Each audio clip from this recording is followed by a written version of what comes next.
All right, Chris, if you're good, I'll get us started. Go ahead.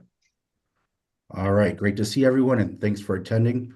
Welcome to the Governor's Task Force on Broadband Access. Today is Wednesday, February 18th, 2026. I would just like to remind everyone that this is a public meeting and that it's being recorded. Meeting agenda is available on the Public Service Commission events calendar and also on the task force webpage. In an effort to maintain audio quality, please mute yourself when not speaking. I also ask that any members of the public be mindful of their audio and remain muted throughout the duration of the meeting other than during the public comment period. I'll go ahead and do roll call for those that are members of the Governor's Task Force on Broadband Access. Bob Abrams, he let me know he would not be able to attend today. Biko Baker, Kwame Barnes, Marta Bechtel, I'm here. thanks Marta, Brittany Byer, Sal Carranza, Lori Collins, I'm here. thanks Lori, Angie Dickinson, Emily Detmar let me know she would not be able to attend. Russ Falkenberg also let me know he wouldn't be able to attend. Chris Herjong, Here. thanks Chris. Gail Hike, I'm here. oh, she's here, folks. She's here. Voice a little stringy, but she's here. Thank you. Barbara Koldos let me know she'll be running late. Chris Meyer, Here. thanks, Chris. State Senator Mark Liner, staff. Jose Martinez, Present. thanks, Jose. State Representative Mursaw or staff. State Senator Ratcliffe or staff. State Senator Path or staff. Mike Rave, Rachel Shemlin, Here. thank you, Rachel. Steve Schneider, Hey, Mark, just for the record, Mike is waving, but not off mute. Mike Grave is here. appreciate it. Thank you. I Thank see you. Brittany Byers here as well. She put in the comment. Thanks, Brittany. Uh, Michelle Schuler, Brett Schuttner, Here. thanks, Brett. Josh Shell let me know he wouldn't be able to attend. Chet Streeb, State Representative Udell let me know he wouldn't be able to attend today. And Chad Young, Here. thank you. I think I also saw Angie Dickinson hop on. Angie, you there? Hi, Mark. Thank you. I do not believe I missed anyone, but if I did, could you please let me know? All right, I'll keep an eye on the attendance for anyone else who shows up. All right, Chris, if it's okay, if I go straight into public comment, Go ahead. thanks. Now is the time where we allow for public comment. This is the sole opportunity for members of the public to make a comment during this meeting. Members of the public may soon unmute and make a public comment should they desire. I do ask that the public comment remain brief and also pertain to the subject broadband access. You may also utilize the chat function in Zoom to let us know you would like to make a public comment as well. I will ask for public comment now. Second call for public comment. And last call for public comment. Hearing none, as a note, written public comment is also accepted on an ongoing basis. We have directions on how to do so on our task force webpage, along with other information like meeting agendas, recording, and updates. I will hand it back over to Chris to lead us through the rest of the agenda. Chris? Thanks, Mark. Next on the agenda, item number 3 is updates from the Public Service Commission by Alyssa.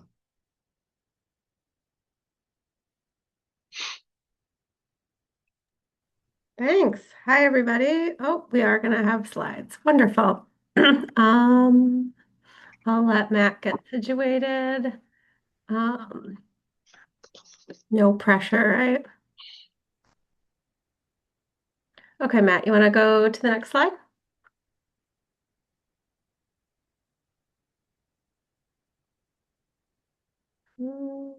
I'm still seeing the first slide. Sorry, having technical issues apparently. All right, it's presenting for me, but not for everybody, which doesn't make any sense. Oh, now it's on the second slide. Okay, it's just not working in presenter mode, so we're just gonna do it this way. That works. All right. All right, I'm chill with old school, although don't show my notes. Um, got it. thanks everybody. I just want to give a few updates to folks. Our BEAD final proposal, this feels a little bit like less exciting news. So we submitted it back in September. That was the day after it went to our Public Service Commission for approval. NTIA, so that's the National Telecommunications and Information Administration, who administers the funds, accepted it and approved it on December 2nd. And so that was kind of a, hey, the projects, your process, good job. The projects and recipients are correct. This Monday, no, last Monday, NIST. And NIST is the National Institute for Standards and Technology. They kind of oversee the budgets and are you doing your allocations and your indirect and you're keeping your admin cost below the statute, et cetera. And so we got that approval on February 9th. And for the state of Wisconsin, that's a bit of a milestone because that means we actually can execute grant agreements now because we actually have the money available to us to contract. Well, now I don't see the slides again, but we'll let Matt try again. So that's the bead news. You want to go to the next slide? I will sure try. He's like, I really, really do. There we go. So big next steps is we are doing what's called onboarding with grant recipients. And BEAD is sort of unlike anything our office has administered ever before. So it used to be kind of you get an award and you sign a grant agreement and go. And now there's letters of credits and performance bonds and engineering certifications and cybersecurity plans and national environmental historic preservation review processes. And so the workload on the providers that have won and also on staff in our office is sort of much different as far as sort of volume of accountability documentation and reporting that are now required. And so that will likely take us a month or two, both on the sort of staff side and for the providers to gather all the final required documents and get them submitted to us. Last week and right now during this meeting, NTIA has had some listening sessions related to non-deployment funds. That's the sort of difference between how much a state was allocated under the law and how much they spent on deployment. And they are expected to issue some initial guidance on use of those funds by March 11th. So I know the listening session last Wednesday had 1,300 people at it. So they've been very well attended. And they also have an email box for comments that they're accepting through the end of the day today. Can go to the next slide if you want. This is the timeline. I really just walked through this, but I do want to always like to sort of set the timeline again and again for folks. We're really hoping some projects will get to even break ground this year, getting through all those different review processes. They officially have 4 years to complete. I will say in our most recent notification from NIST, we are allowed to give 1-year extensions. So that actually makes it 4 + 1, which is 5. And now we just wanted to quick pivot and talk about a couple other programs. Because we've been talking about BEAD a lot and forever. And we wanted to just share a few other things. I don't know if folks got to listen to part of the state last night. Your task force was called out and some of your recommendations and some of the great work that's happened with broadband. And so if people remember back at the end of 2021, we got some American Rescue Plan Act dollars. And the governor allocated 100 million of those to broadband, and we deployed them quite quickly. And right now we're seeing most of those projects complete. So a really sort of tremendous amount of new locations served. And so it's really nice to see those recommendations that you made early when this task force started became federal dollars, became grants, and now are locations in the ground and a lot of broadband service throughout the state. So this is the ARPA projects that you can see is mostly complete. And then we have up on the next slide. This is, it was awarded in 2022, but if you remember, 2021 was the governor's year of broadband. And this was when we had sort of the biggest budget allocation from state dollars that we've ever had. And so again, a lot of these projects are really coming online right now. We're seeing lots of projects close and lots more service in the state. So very exciting. There's still obviously a lot in progress, but it's really exciting to see kind of those recommendations become dollars, become projects, become broadband serviceable, broadband served locations in our state. And so we just wanted to kind of share that we've been talking about BEAD forever, but the things we talked about at the beginning are now actually broadband connections for people who live in our state. Want to go to the next slide? We just wanted to flag for this group something that we are working on as a broadband office, in case any task force members have any insight or want to raise their hand and volunteer more time helping us. But we are focusing, because of BEAD and also because that we sit at a public service commission, a lot on making sure that those BEAD projects are carried out in this timely, effective manner, and making sure that uh, things like locates are happening in a really efficient and cost-effective and timely way, and also any permitting activities in the state go as well as they possibly can within kind of the statute and authority that exists. And so we're trying to have a few focus groups, some permitting roundtables in the coming weeks and months to really learn some best practices and figure out if there's any way we can leverage the BEAD investments to make permitting, utility locating, and construction go as fast as possible. And I know that's something this group has talked a lot about and made some policy recommendations on, and we certainly will use those, but we just wanted to let folks know about these opportunities and that we're continuing to kind of dig in on that, reduce the friction in permitting. And Mark, are you doing the last slide or am I? Yep, I got it. Thank you. Yep, just a reminder of a couple PSE Universal Service Fund grant deadlines. First is the telemedicine grant, which provides up to $1 million in funding with no match funds required to tribal, nonprofit medical clinics and hospitals or public health agencies for specialized medical telecommunications equipment that will enhance access to medical care in rural underserved areas or individuals with disabilities. Deadline to apply for that is March 4th at 1:30 p.m. You can find application details on the telemedicine grant webpage or on the PSE IRF docket 5TF 2026. And I'm sure one of my colleagues will link that here in chat. If not, I will in a sec.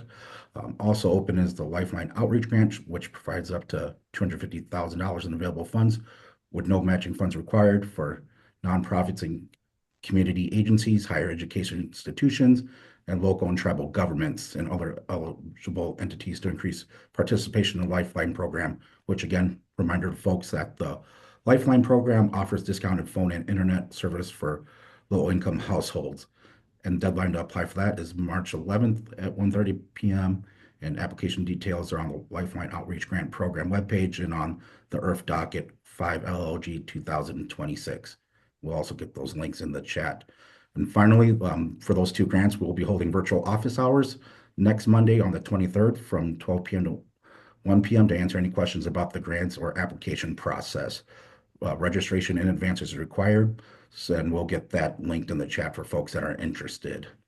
And that is all. Next slide, please. And just any questions on anything for Alyssa or myself from the task force. Questions for Mark and Alyssa?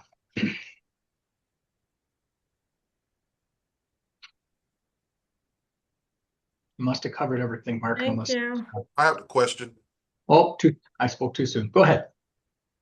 My question is, as far as like the Lifeline outreach program or funding, how long will that last for each for someone who wants to participate in that program?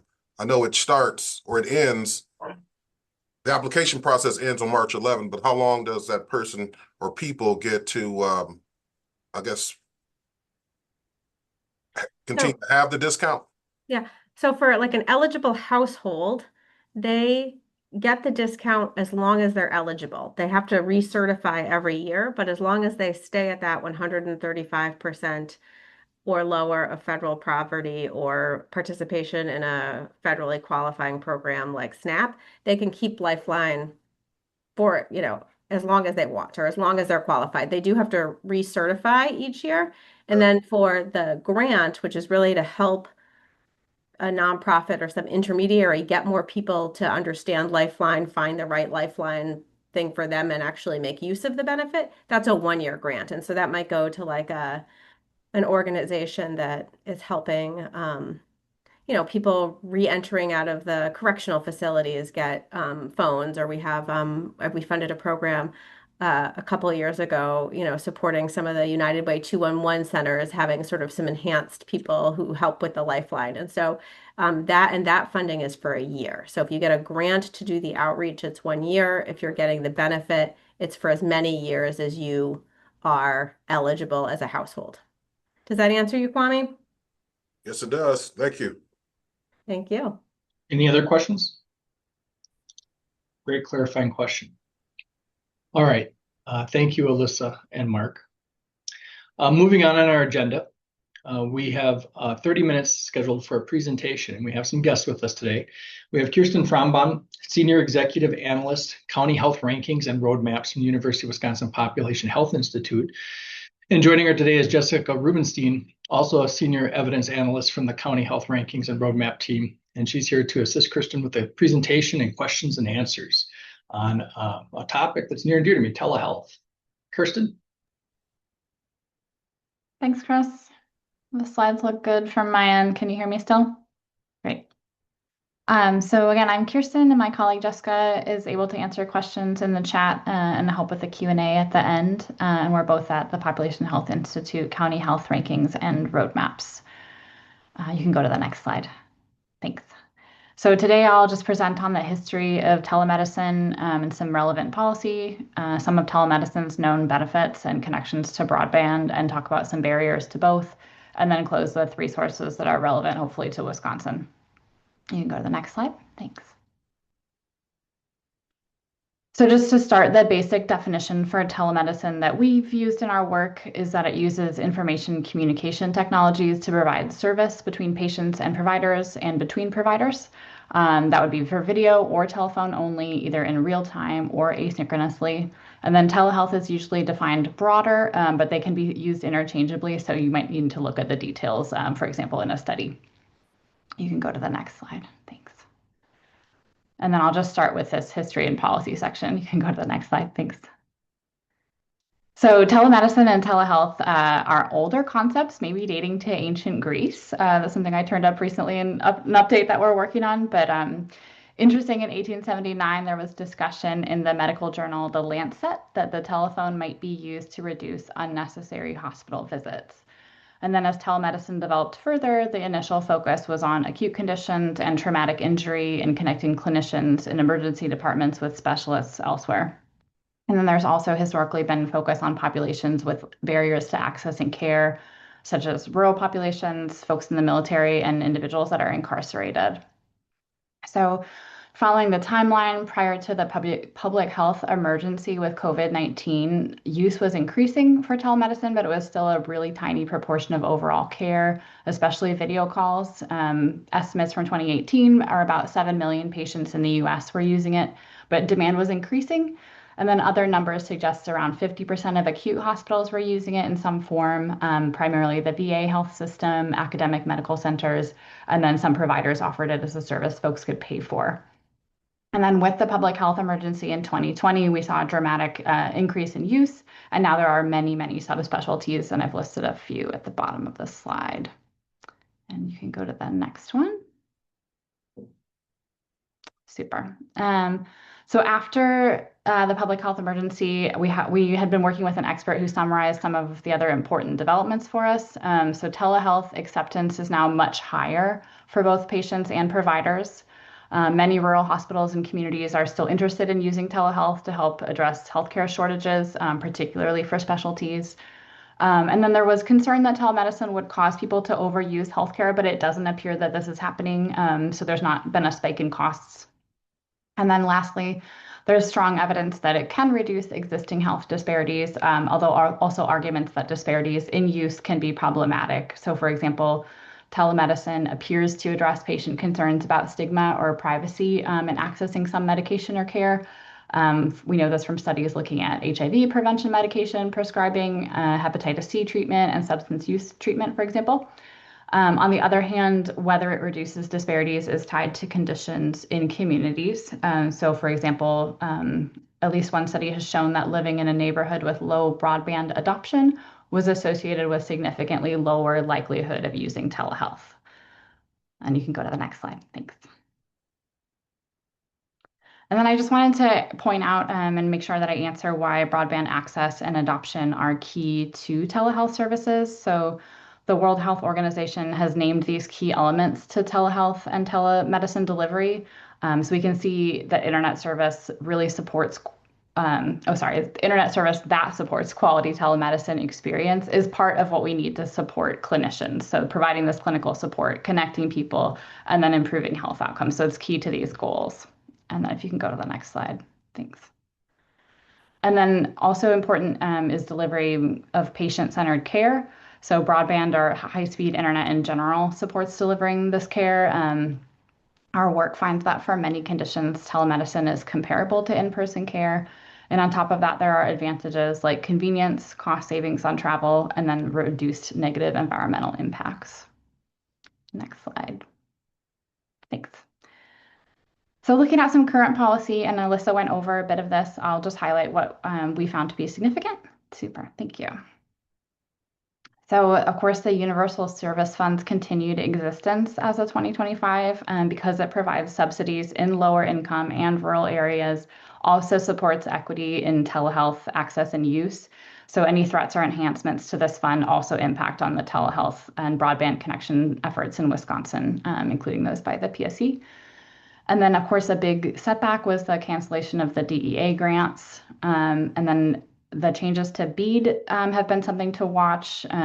Whatever happens with any money that's left over. So one study I had looked at from ACLP found that there was potentially, I think about $21 billion that could go unclaimed depending on how the restructuring works out. So we're watching closely for that upcoming guidance from the NTIA on states' eligibility and the criteria for using that non-deployment funding.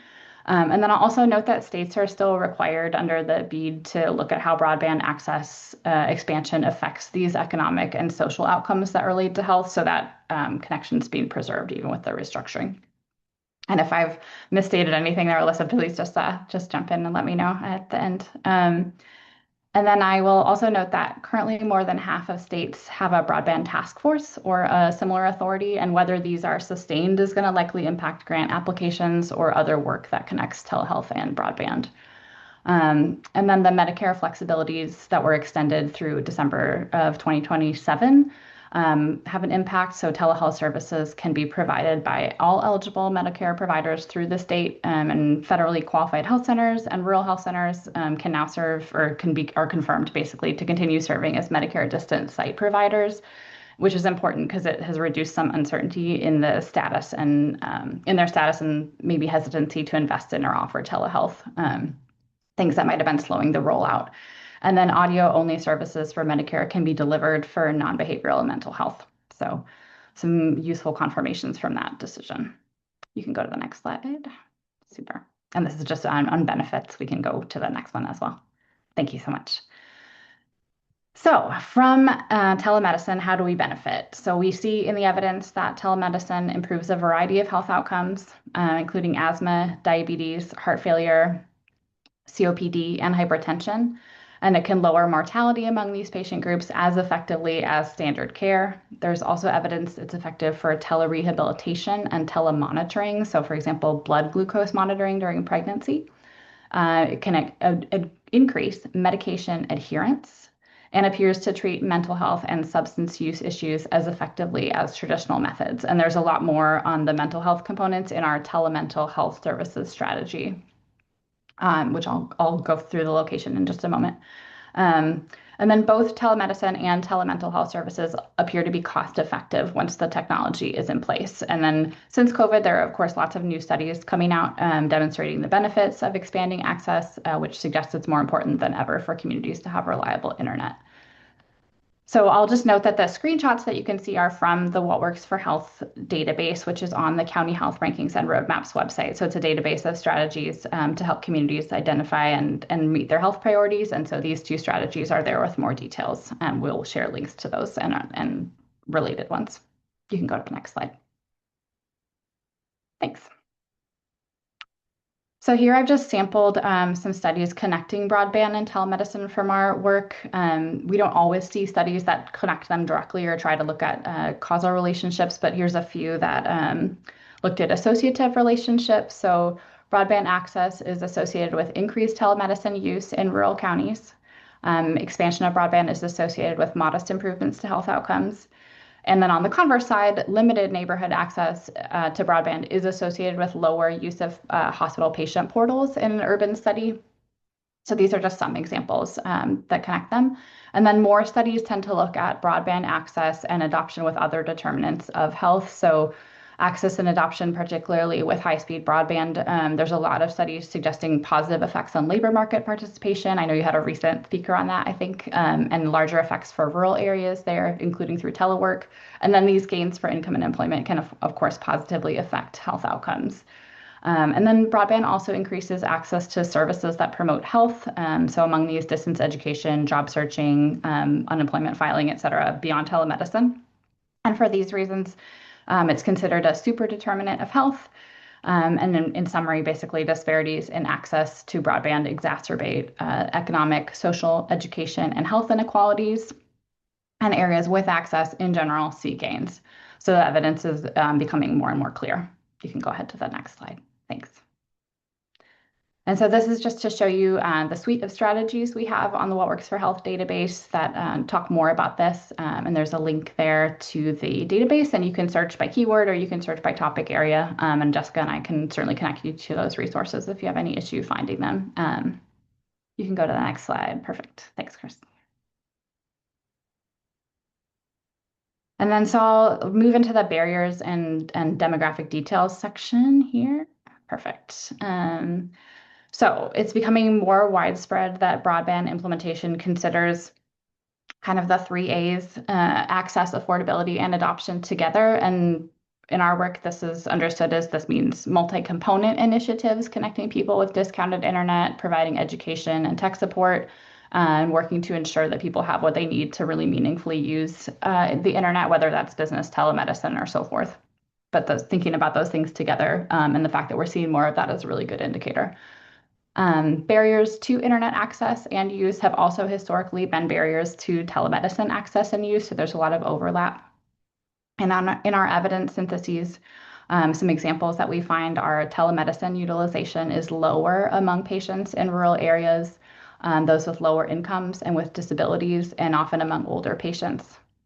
And then similarly, intersecting factors suggest that there are barriers to broadband adoption. For example, states with the lowest median income and a lot of communities of color and a higher percentage of rural populations overlapping have lowest adoption.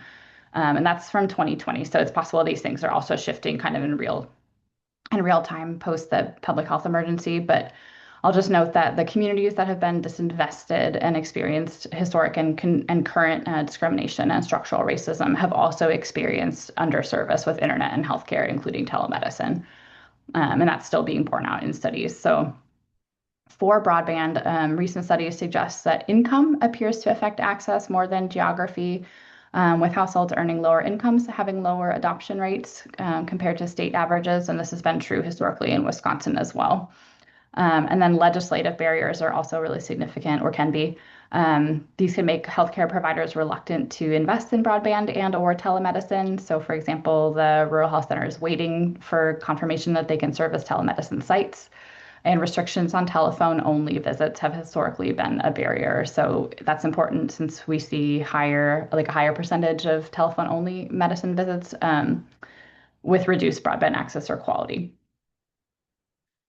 And then a couple final points on this slide. In terms of trying to increase low-cost access, when we were looking at the evidence, state-level funding programs still have a positive impact on general and fiber internet availability, which is really reflected in Wisconsin's work. And then restrictions on municipal or cooperative internet service can negatively impact availability in both rural and urban settings. And as far as I know, Wisconsin still preempts municipally owned networks, but these can have lower pricing on average than private competitors. So one more angle to consider. And then looking within communities for groups that are often missed or have unique barriers, rural residents on tribal lands report that when internet speed is lower, people often rely on smartphones, public Wi-Fi, or going to friends or relatives' houses where there's faster internet.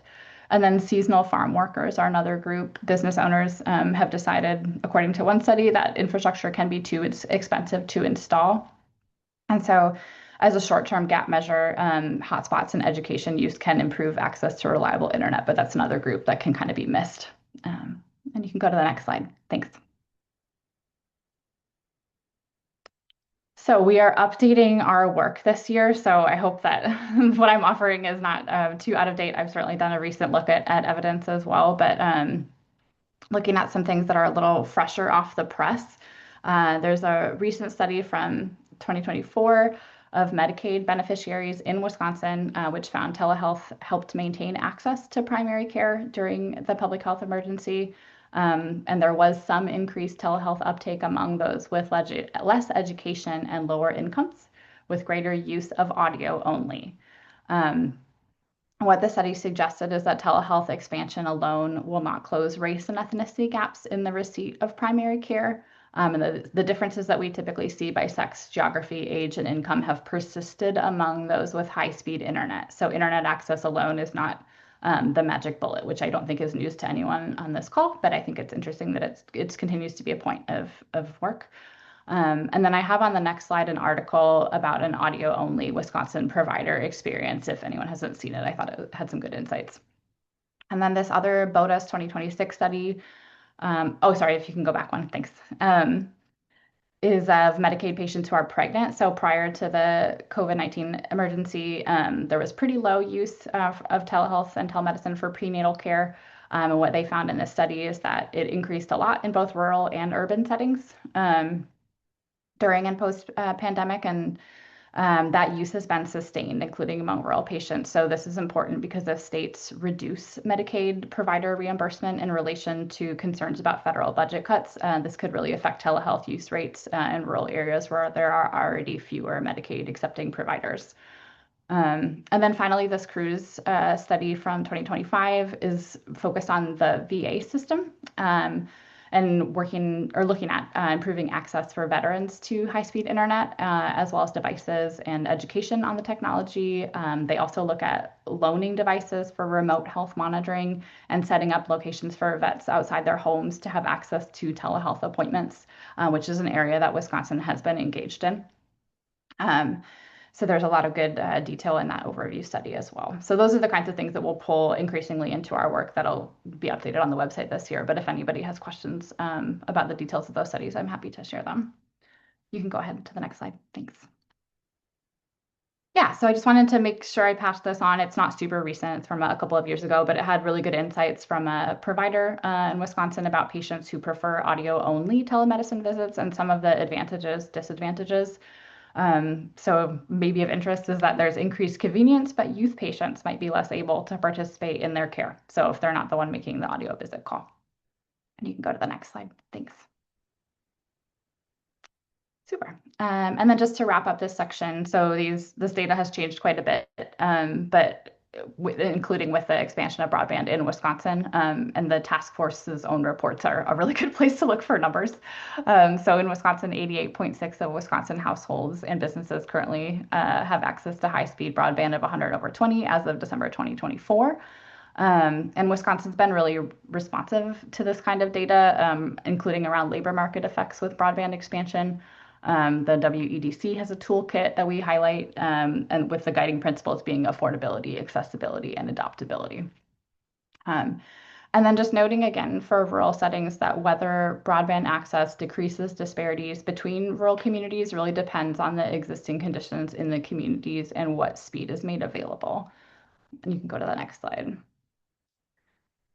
Super. So to explore that a bit further, the county health rankings data does look at this. So we have a broadband access measure under our civic and community resources measure. So indicating that it's infrastructure, broadband is infrastructure that we need to stay connected and participate in civic life, which is, of course, it influences our health and our ability to participate in policy.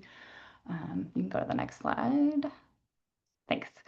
And then also on the website, when you look by state. So for example, for Wisconsin, you can see maps and data tables to see the percentage of households with broadband access, and you can click on the different counties to view data for their related measures. So for example, the health infrastructure measures might be of interest, like the number of providers and the rates of uninsurance in each county. Thank you.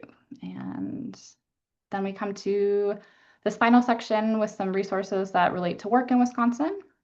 Go to the next one. Super. So like I mentioned, we have the What Works for Health strategies.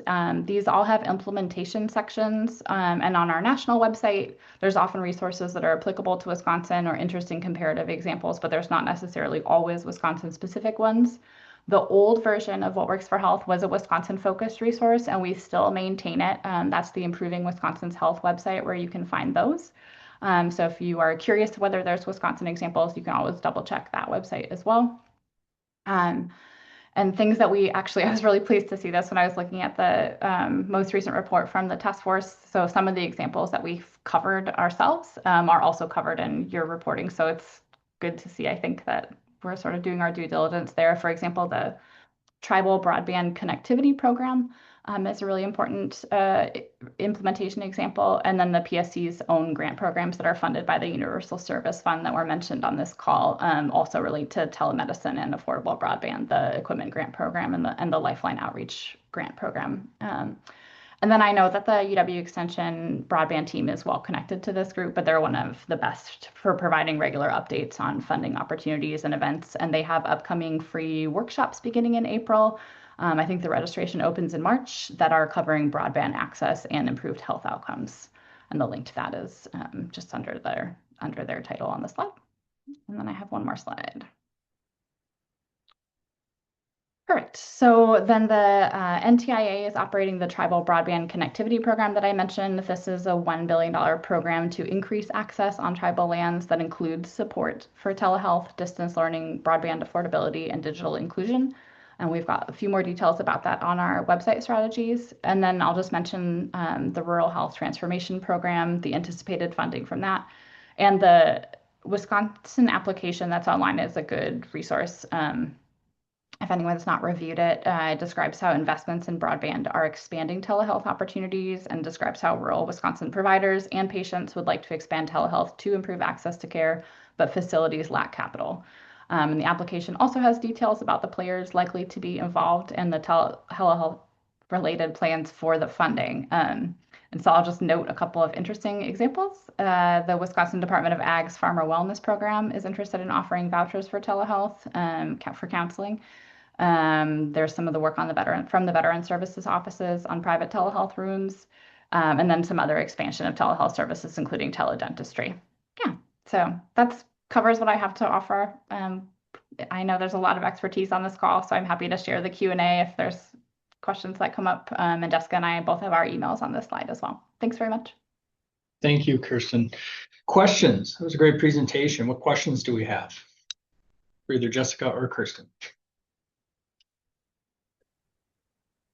Chris, this is Jose. Just a question. Thank you again, Kristen, for the wonderful presentation. Very informative, a lot of information. I'm trying to go through all these additional information in the text, in the chat box, and trying to read up some information. One of the questions I have, I know that there has been substantial investment in broadband. Is there an alignment in terms of, because the one that was of interest for me, for these unserved or underserved areas, have you seen this alignment in terms of what we have perceived to be unserved areas as it relates to broadband, and how that has worked very well with telehealth and making sure that the consumer individuals that maybe perhaps lacked access to telehealth medicine because of distance and because of transportation, that this has been an afforded opportunity to be able to provide them access? Yeah, I think if I understand what you're asking, I would say yes, that there is attention being paid to that, and you see it reflected in things like the DEA, the digital equity grants, those were canceled, but like still under BEAD, that the way that some of the funding and projects are being targeted is thinking about those two things together and the disparities in access together. there's always a possibility for more of that focus and more attention to be paid there. But yeah, I think that's the general trend that I've seen, at least in the last few years as I've been thinking about this. Jessica, feel free to add if you have any thoughts too. Other questions? Chris, can I jump in as staff? Yeah, of course. Thanks. I'm interested if you know of any programs that use Medicare or Medicaid dollars to subsidize internet service subscriptions for people in certain medical vulnerable categories or that would benefit, and I'm just interested if the actual subscription cost is ever covered by health insurance. That is a great question. I am not sure of the answer, but I suspect that it's buried in some of the studies where they've talked about Medicaid, for example, with telehealth. So perhaps it will surface as we do this update to our research. Yeah, so I guess the short answer is I'm not totally sure, Alyssa, but that's a really good question. I'm happy to do a little more hunting and get back to you too, or / the group. Thank you.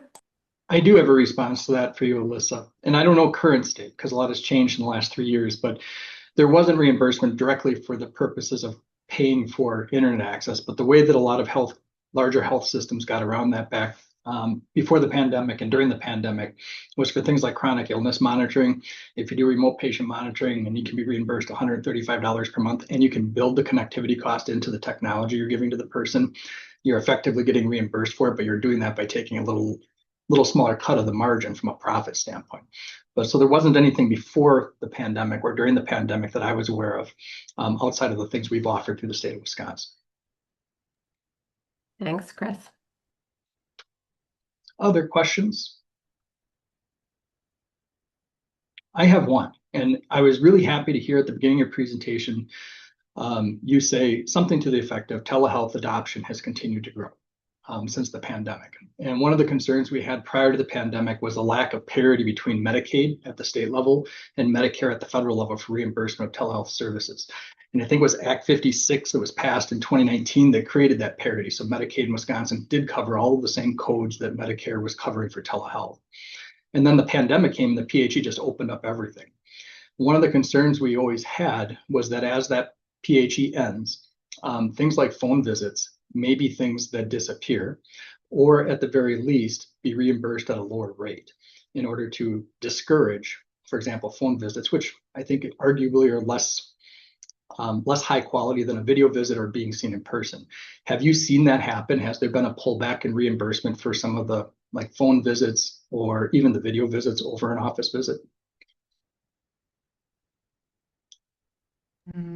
I haven't yet, but that's a good question. I wonder if the National Conference on State Legislatures or one of those entities is tracking that.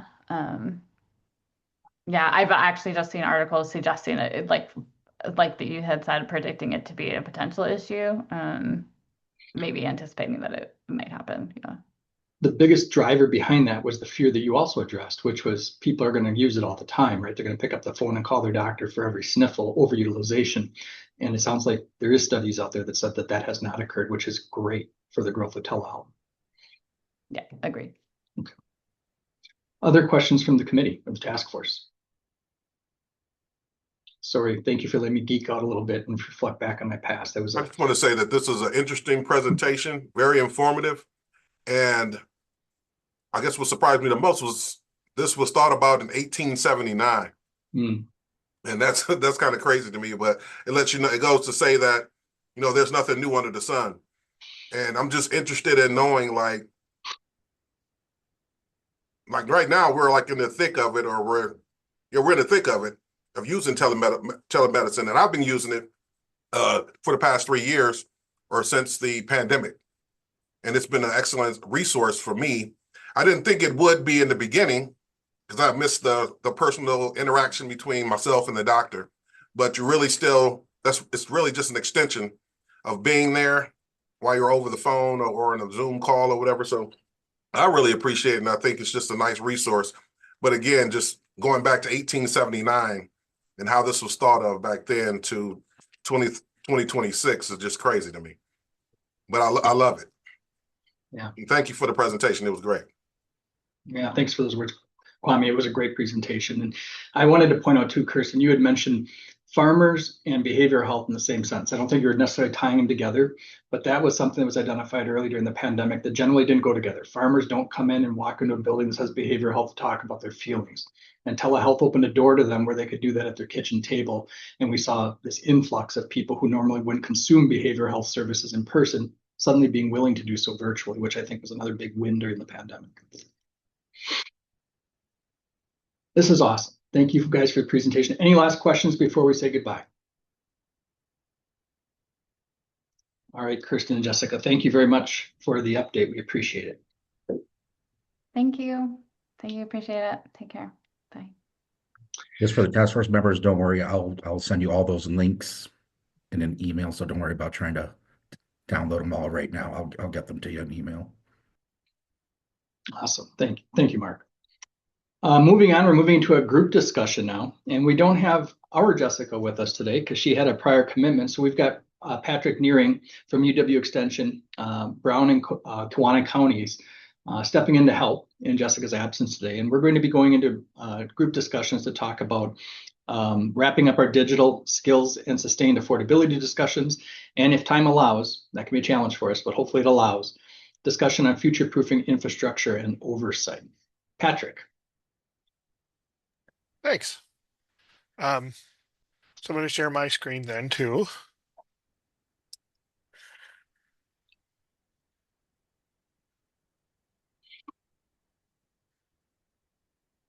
I'm Patrick Nearing. I'm a community development professor with UW-Madison Extension in Brown and Kewaunee counties. And today we're going to be working on continuing to highlight what's important to you regarding the future of broadband in Wisconsin. And so we have a lot to cover, and let's get started. So our agenda today is focused on two things, taking action on one theme and starting to define a second. We'll start by grounding ourselves in our charge, and then we'll be checking in on where we are in the process. We'll then spend bulk of the time in breakout rooms, first identifying specific actions for the digital skills and sustained affordability. The task force identified as at the prior meeting in January. And the second, a lightning brainstorm session to begin defining the future-proof infrastructure and oversight priorities. So just to ground ourselves in Executive Order 80, our goal is to provide Governor Evers with a forward-looking strategic recommendations by June 30th. And today we're going to be continuing to build the content of that report.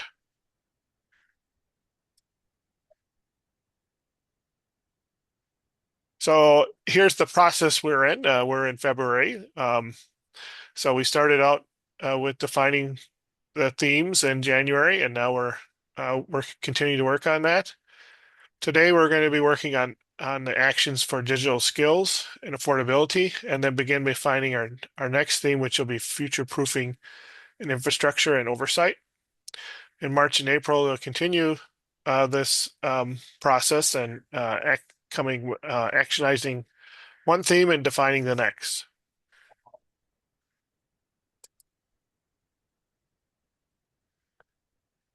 So this is the proposed definition for digital skills and sustained affordability.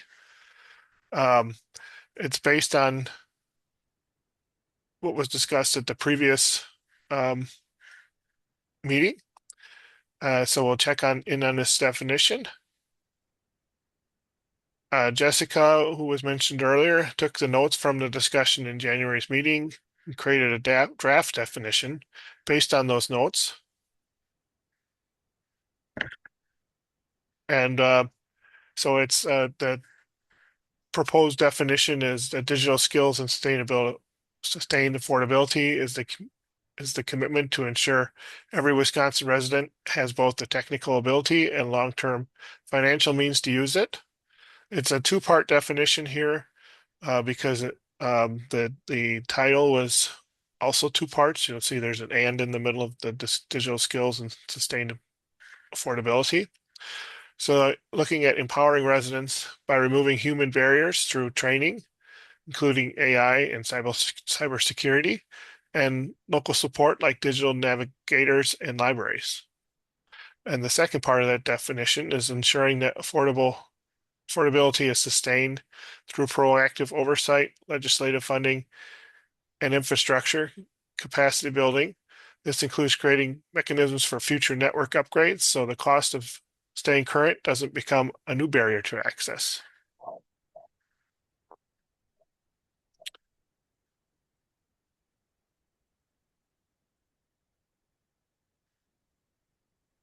So we like to take a look at the definition. You'll see it in green on the screen.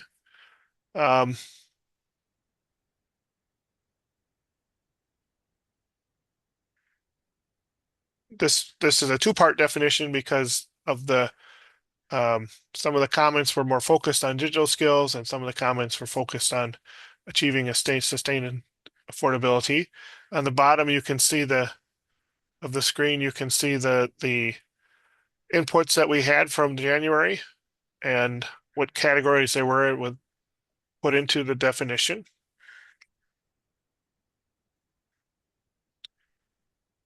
And we'd like to find out your reactions, additions, subtractions, and changes that you might have for that definition that's there in green.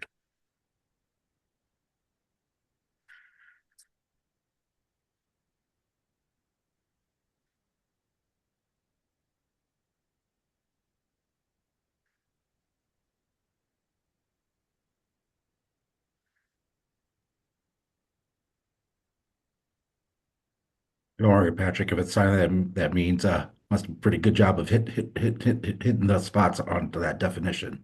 So, oh, there's Yeah, Brittany. I just have one comment on the definition on the first part, empowering residents, and in the parentheses is only including AI and cybersecurity. And I'm wondering if there is a consideration of putting um, other skills training, so basic skills training to use an email address, using, good social media etiquette. Um, I don't want it to be too long, but I don't also want it to feel like the parentheses is a limitation. So I wonder if there's a way to explain it a little bit better.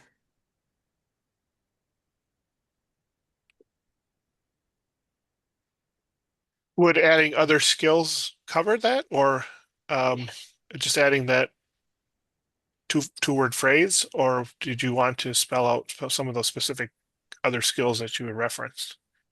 I think that's up for discussion, but it says including, but I feel like it's including AI and cybersecurity because they're the current new buzzwords, but there are a lot of other skills trainings that people are doing right now. So I'm personally not sure of how to do it, but I'm just include skills. It feels like the basket needs to be a little bit bigger. Are there other thoughts on the parentheses, and if we look at that in particular, including AI, cybersecurity, and possibly adding other skills?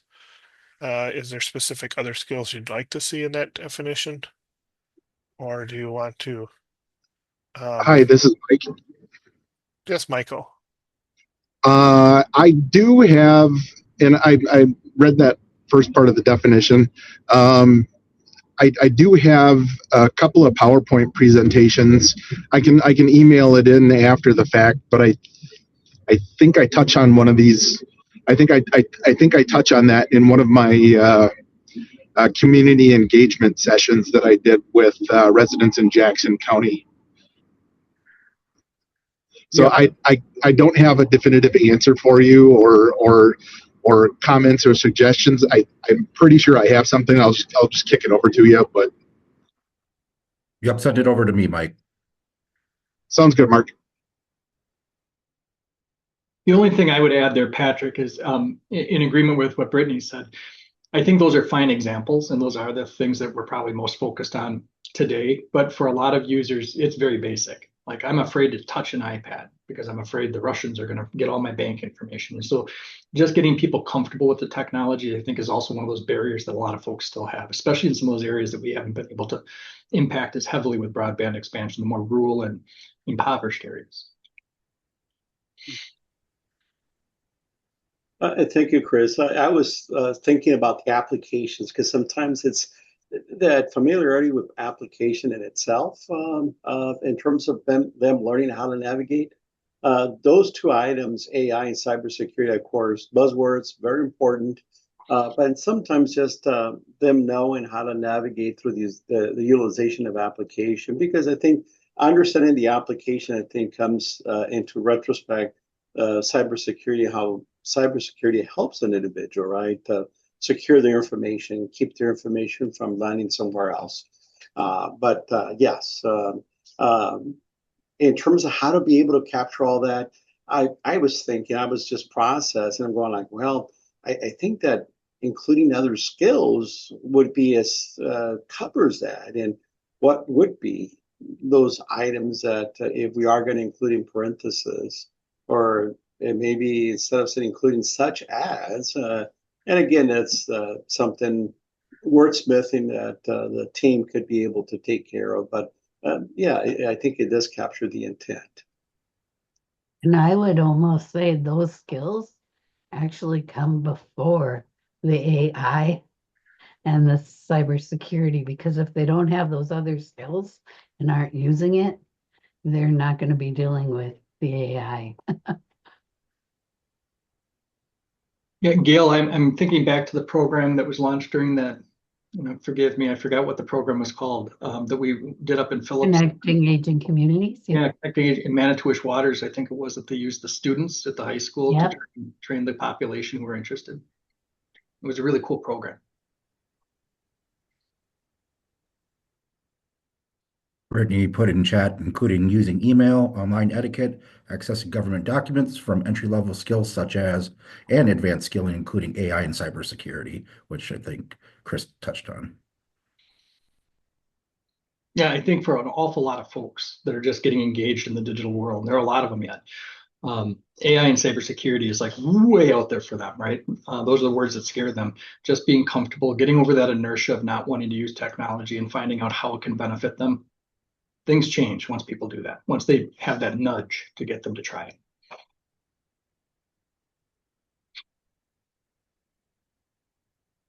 So we'll look at empowering residents by removing human barriers through tech training, and they'll rephrase that to be including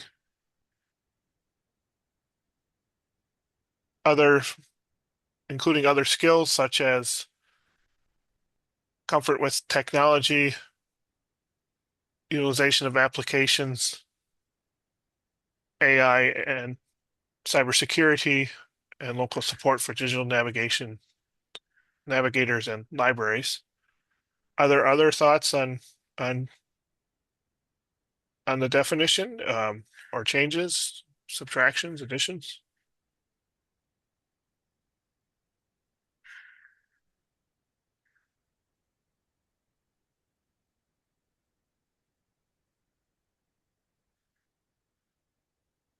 The two that jump out to me, you've got email, and the other one would be general internet use, learning how to use an internet browser, how to search for websites. I know that it's sometimes hard for us to think of these things because they seem so second nature to us, but for a lot of folks, that is a huge mystery for them, especially the older folks.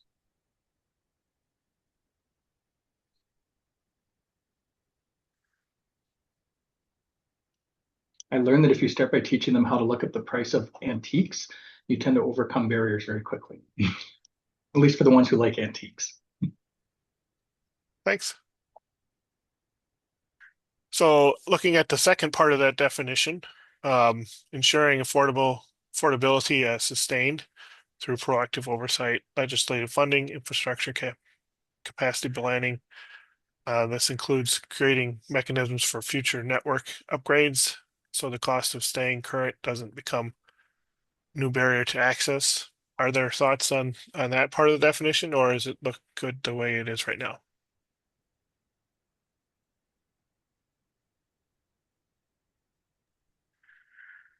My only concern with that second one, um, and I would have to review the original inputs, is just ensuring that um, if there was any mention of affordability on the individual subscription level, it doesn't get lost in this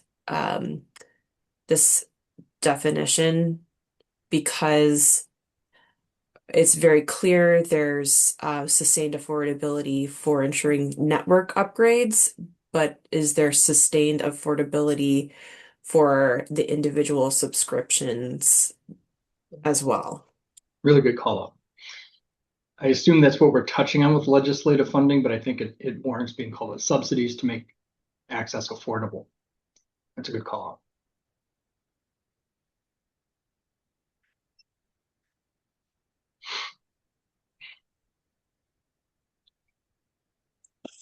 This is Mike. Yes, If Mike. I could add to that as well, it's for me, it's not necessarily, and to touch base on the individual affordability for subscriptions, it's not necessarily legislative funding. It's not necessarily subsidized funding, but this is more in line with infrastructure capacity planning. It is making sure that there is oversight on the infrastructure management to ensure that we are deploying essentially networks wherever they need to be deployed in order to keep it marketable. Uh, Basically, we're controlling rate with the expansion and upgrades on the networks that are throughout the state. Namely, what I'm talking about is more regulatory communications between internet service providers and the state itself.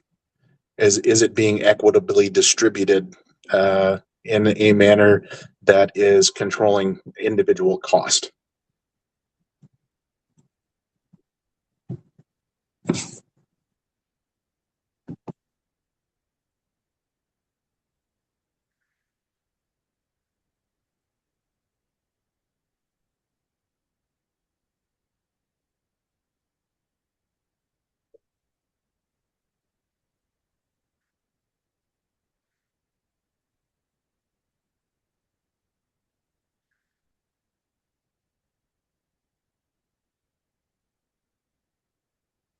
So looking at that second definition, or second part of the definition, we're looking at adding something related to sustained affordability for on the individual level, which might include subsidies. Patrick, would you mind scrolling down to review the original inputs just Sure. to verify if that was? Oh, yeah, so broadband affordability was inside of that. So I think it is fair to put that in there. Um, and then I guess going up to the definition,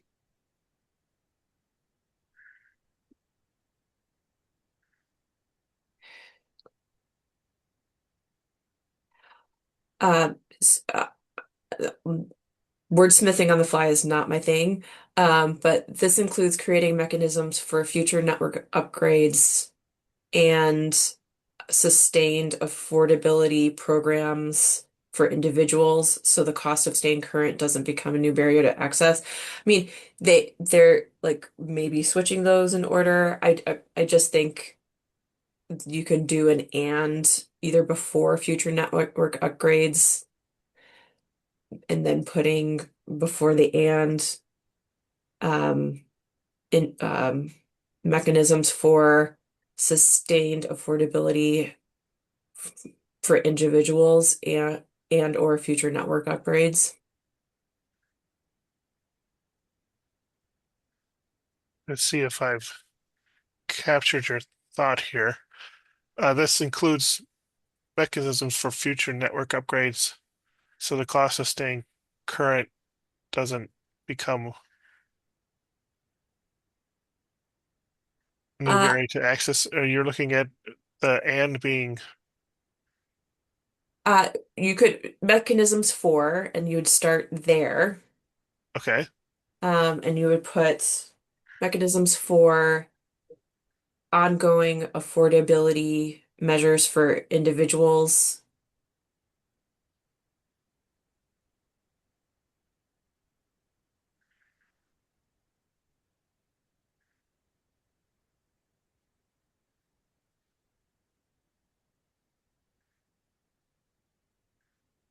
And future network upgrades. I said at one point and or because it felt better, but and this definitely can be refined.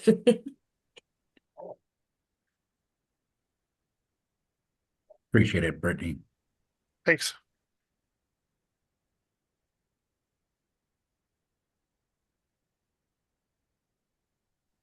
One of the tools that applicants use to find out about what's available in their service area is the Internet Discount Finder. And I think that that tool is important for ensuring that affordability is sustained and making sure that that tool is continually updated. It's called the Internet Discount Finder. So I don't know that it necessarily needs to be added to the definition, but I don't know if it was in the original inputs either. So I just want to get that idea down. Internet Discount Finder. Appreciate that shout out on the Internet Discount Finder. It's Eva, really, really helpful. People can go there and type in an address and then any support programs that they qualify for and see what discounts are available in their area. I'll link that in the chat for folks. And Evers did mention not by name, but mentioned it yesterday during his address.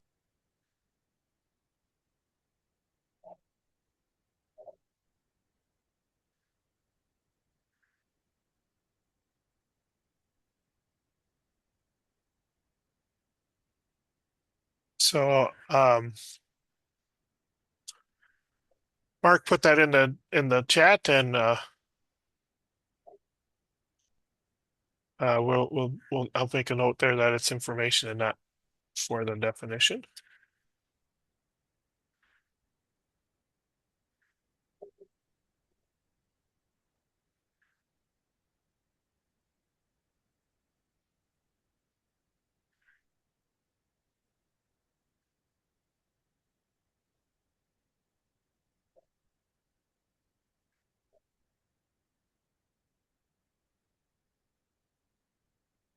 Are there other thoughts with the definition that we have here?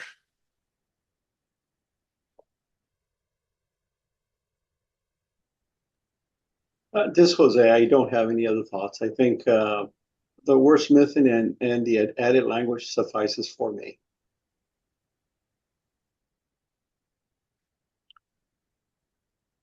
Okay.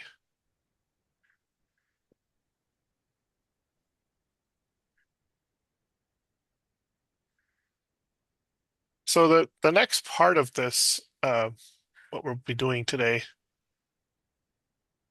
is looking at actions for now. And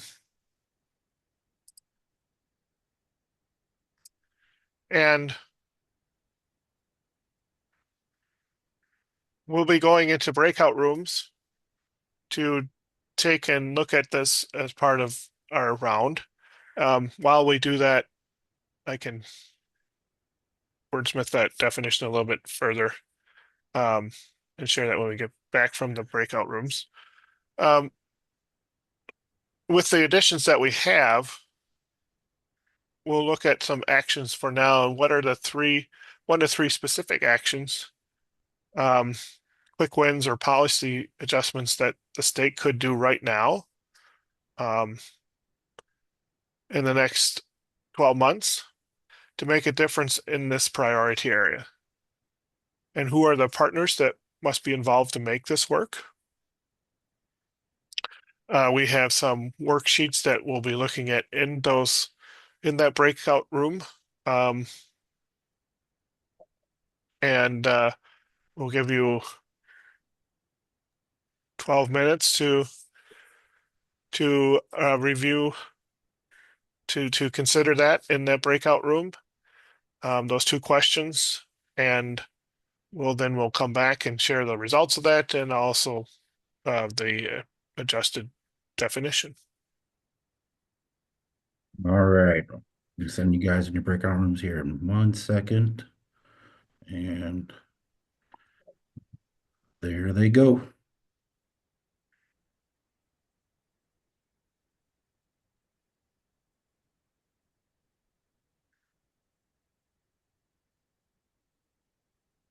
We have a lot of good suggestions there, Patrick, on that definition. So we'll go back round 2. Don't have to do it now, but we'll take a look at everything and like you said, wordsmith it and make some adjustments according to the suggestions.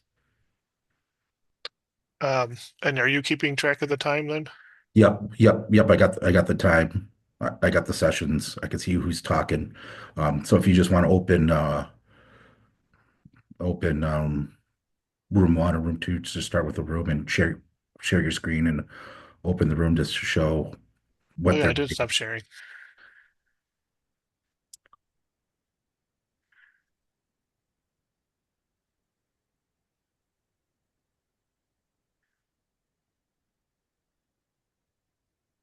While we wait for something to appear in those, I'll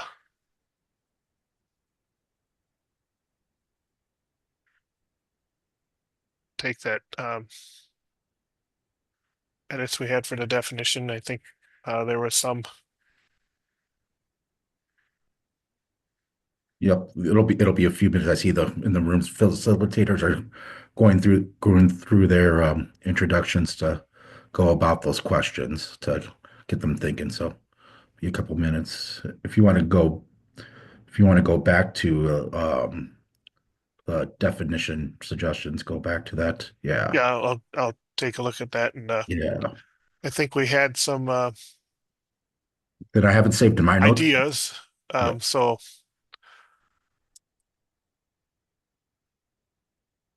But I have copy and paste in my notes. But if you want to copy and paste it on there of Brittany's comments in the chat, that or I can. yeah, could you Or if add it you, to the yeah, there's or another bullet point here so that I could. yeah, let me let's It's a see. little easier to do with Yep, sharing the sound. screen.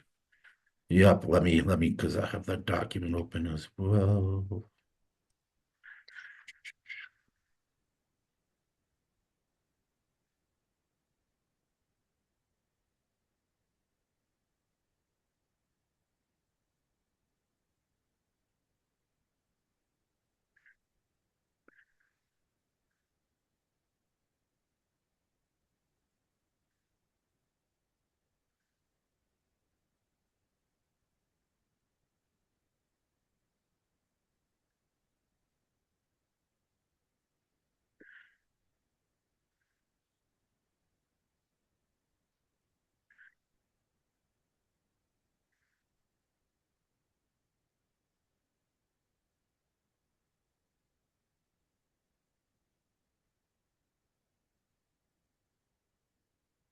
There we go. Should be in there now.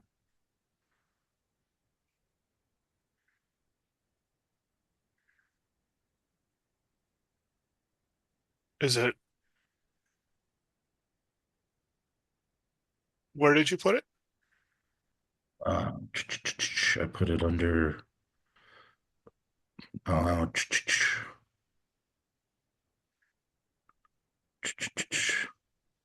I put it under the reactions. Oh, did I put it in the wrong section? Maybe yeah. There we go. Let me try it again. How's Okay, that? great. Yep, now I can see it. There we go.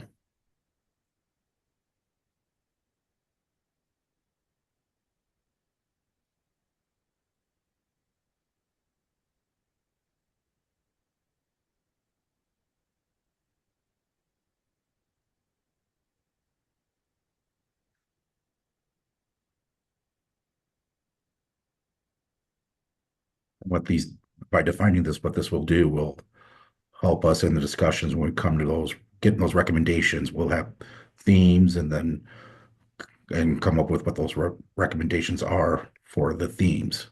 And again, this is all based on a buildup of the task force discussions throughout the year as our annual reports due to the governor legislature by June 30th.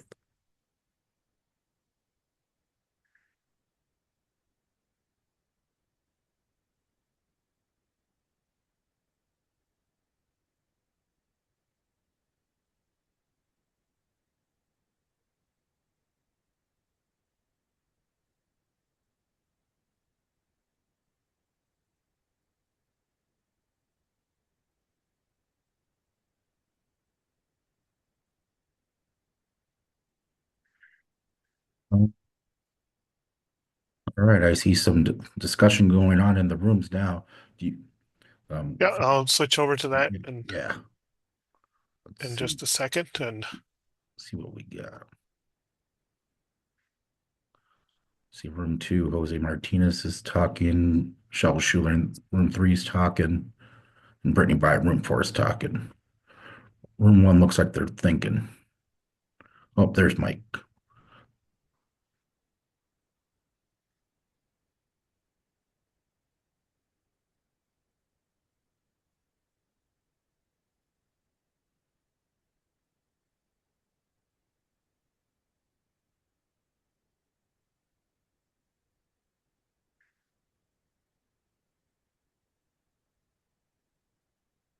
so in And we're room 1, doing we have influence through funding the Wisconsin Library Association, UW system, to run digital navigating programs. Room 2, there's exploring what broadband funding can be used for digital navigators, skills training. And the partners would be nonprofits doing digital network navigator work, libraries, ADRCs. Another action, identifying and connecting with entities providing digital navigators. Partners would be AARP, workforce development boards, municipal economic development organizations, and United Ways. And they're working on another one. Room 3, they have 3 of those already for that first part of the definition: funding, strategizing, deployment of BEAD funds to be determined, and other state funding options, adopting efforts based on community needs, partners of the libraries, trusted community organizations, churches, etc., promoting messaging, existing resources for digital training and upskills.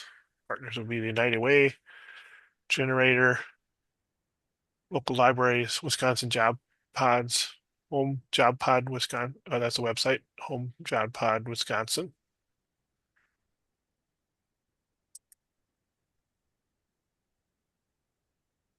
And for room 4, they have ensuring every library space has staff for digital skill classes and one-on-one support. And the partners there are the libraries and community spaces, UW Extension, high schools, ADRCs. They did start working on the second part of the definition. Community health care workers, CHWs, being cross-trained with trained as digital navigators with the understanding of affordable programs.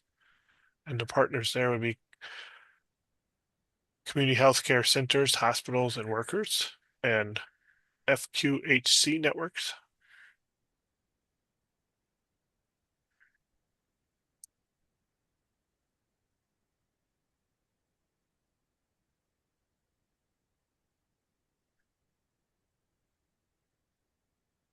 I always like this platform she uses for these discussions because I see anonymous dragon, anonymous alligator. Like, who are those people?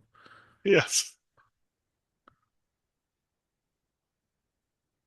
So room 1 is added a little more to their first part of the definition, DPI encourages high school students to volunteer digital skills training, and that could be partners of DPI, Department of Public Instruction, National Honor Society, school counselors, and their association, foundations supporting local school districts.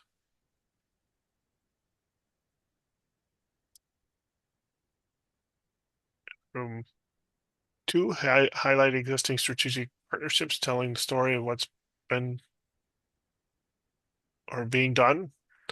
And the partners would be the PSC, workforce development boards, municipal economic development organizations. And effectively promoting message existing resources for digital training and upskills. Partners there would be United Way, Generate, local libraries. Oh, I mentioned that one before. So as I continue to work on that, I will continue to add to this And they got it. section. They got a minute and a half left. Okay.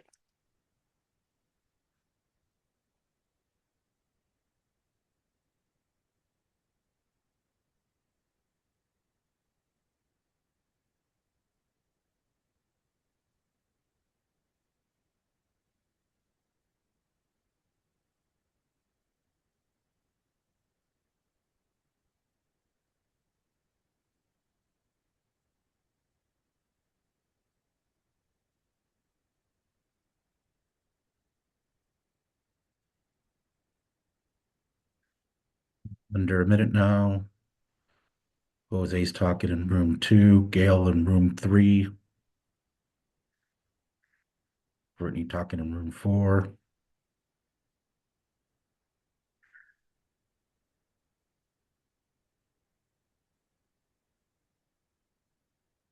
Room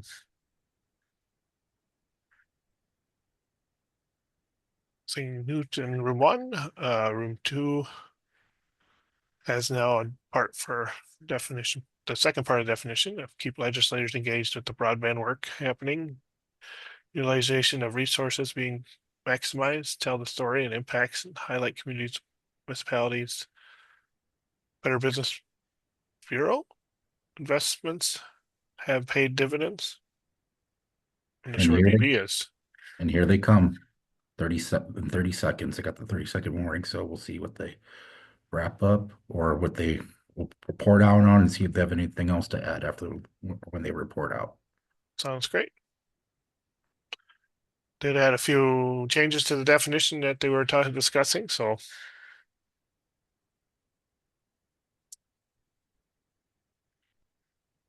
here they come.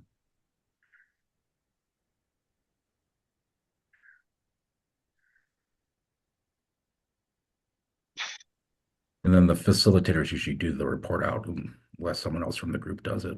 No, I agree okay. with that. Everyone returned, Mark, or Yep, we're all good. okay. So I'm going to ask our facilitators in our 4 rooms that we have if they could kind of report on back out on what they had discussed for actions and partners.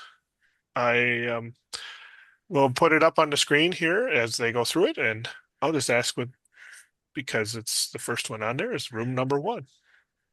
Yeah, hi. So let's see. Some specific action steps or quick actions or quick wins that the state could accomplish now within 0 to 12 months to make a difference in this priority area included, influencing through funding, a lot of different partners that can manage digital navigator programs, and those include the Wisconsin Library Association, UW System, UW Extension, League of Municipalities, towns associations, regional planning associations, orgs of those natures. We also have an action step in DPI, encouraging high school students to volunteer in digital skills training. This could go toward scholarships and volunteer orgs that younger folks partake in order to get to higher education and whatnot. So some partners could be DPI, obviously, National Honor Society, Wisconsin School Counselors Associations, foundations supporting local school districts. And then we got to another action step, then was developing what resources are available for these programs, but we didn't get to specific partners. I don't know if anyone in my group wanted to elaborate on a partner that can be included in this. Otherwise, we did not get to definition part 2.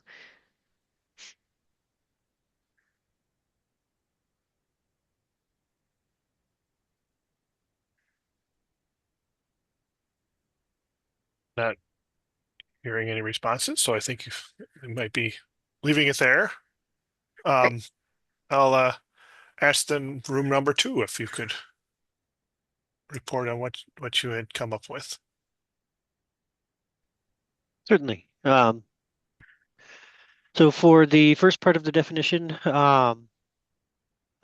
had discussed exploring what broadband funding could be used specifically for digital navigators and skills training.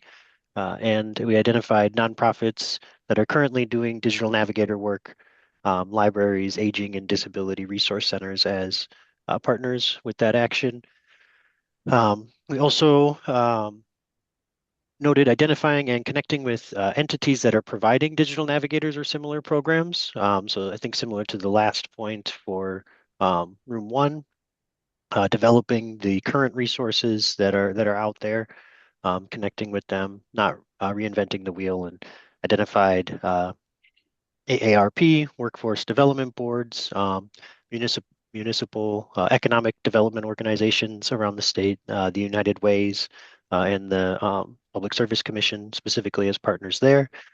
And then a related action point under that first definition is highlighting existing strategic partnerships, specifically telling the story about what's been done or what's being done currently. And then the partners required for that action would be very similar to the group for the last action. And we just started getting into part 2 of the definition. We also ran out of time, but we had a really well-phrased action point from one of the task force members to keep legislators engaged in the broadband work that's happening, show that the utilization of resources is being maximized, and to tell the story about impacts from broadband investments, showing that broadband investments have paid dividends, highlighting those communities, municipalities, regions that are demonstrating those positive impacts to continue the stream of funding. We noted PSC as a partner there before we ran out of time. Great, thanks. And then room 3. Yeah, that's us. I think Damar's last point segues well into our first action, which was around kind of funding strategizing. I think a lot of people are thinking about non-deployment BEAD funds, which are kind of to be determined at this point, as well as other state funding options. And then also, kind of as Damar alluded to, engaging the legislature to have them stay engaged in the work that's happening and the effects of broadband funding throughout the state. And then towards the end, we noted also engaging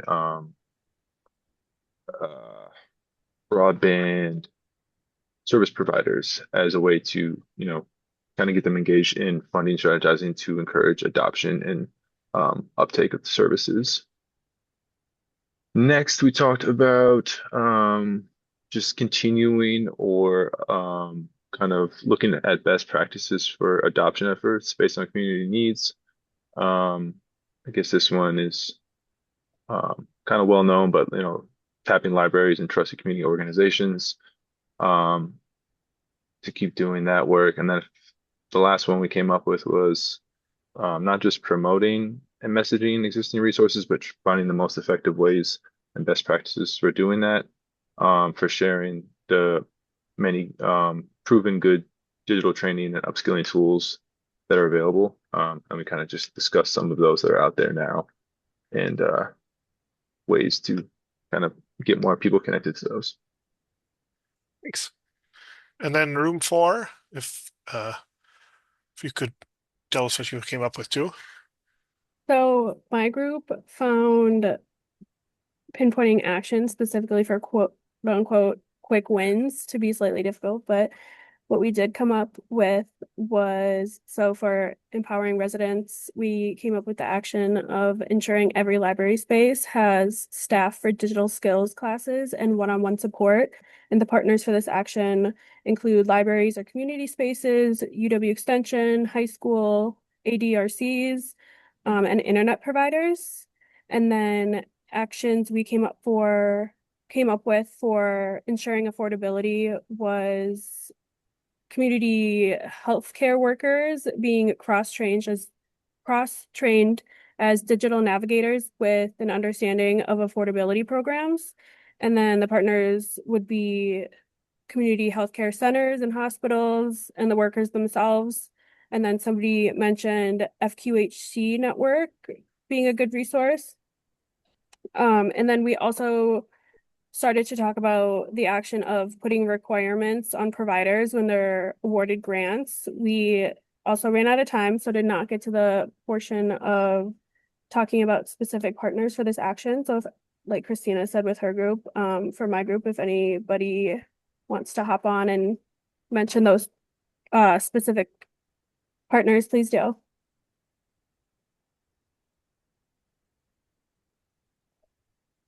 Not hearing anything, so that's all for us.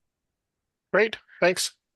So I did change or updated the definitions, the 2 that we have. So the second part of it, first part of it being empowering residents. We look at the parentheses section, and so now it says including comfort with technology, entry-level skills such as email, online etiquette, access to government documents, advanced skills including AI and cybersecurity.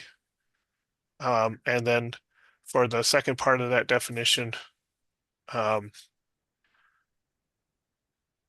we had also talked about changing some of that second part of, so that's through proactive oversight, legislative funding, and infrastructure capacity planning. This includes creating mechanisms for ongoing affordable measures for individuals and future network upgrades so that the cost of staying current doesn't become a new barrier to access.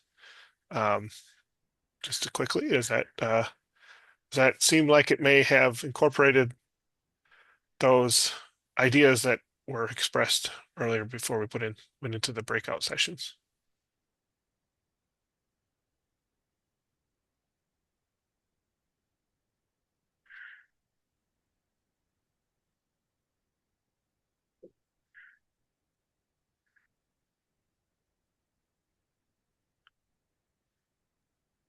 Brittany says in chat. Brittany says in chat. Yes, thanks, Patrick. Okay, great. I'm going to take it from there, and then we'll move on to the next part of that, which is we're going to be looking at what is the long-term impacts of the definition or long-term activities with the definition. We're going to do that through looking at a future headline and actions. So we'll have you back into your breakout rooms for 15 minutes. And your facilitator will guide you through the discussion. And we're looking for at least one headline. You could maybe possibly do 2 if you have the time and the interest to do that. Imagine that it's 2030 or beyond. Wisconsin is a national leader in this priority. Well, the news headline write the news headline that describes the success and the future actions that contributed to it. Who are the partners that are involved with making this work? So we looked at the quick wins, and now we're going to be looking at the future. And a similar process, but we'll put in a headline then of that we might see on the internet or in the paper um, about Wisconsin's being a leader in the area of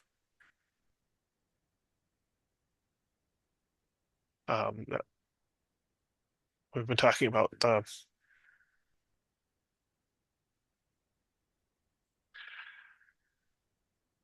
digital skills and sustainable affordability. So I'll invite you all to go into the breakout sessions again. Yep, I'll send you guys in breakout sessions, and if you feel like if you have enough time, if you want to go back and add stuff to the previous questions, or you think of something, feel free. But we probably won't have enough time to revisit those, but me, Patrick, and we'll be able to see those. So here you guys go.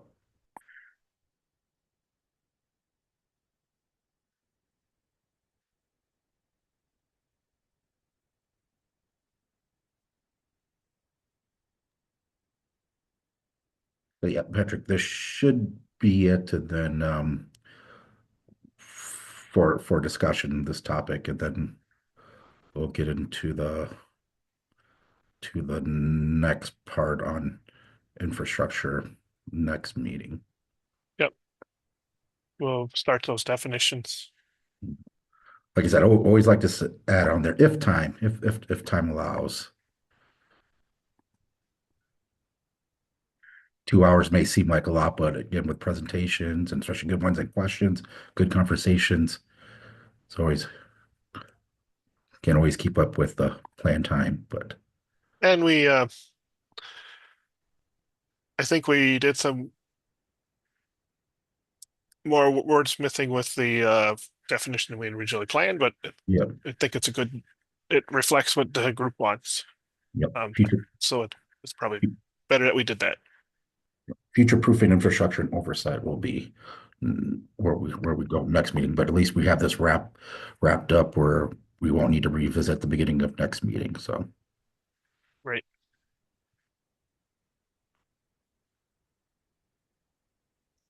I did reduce the time from our original discussion, yeah. as you may have heard.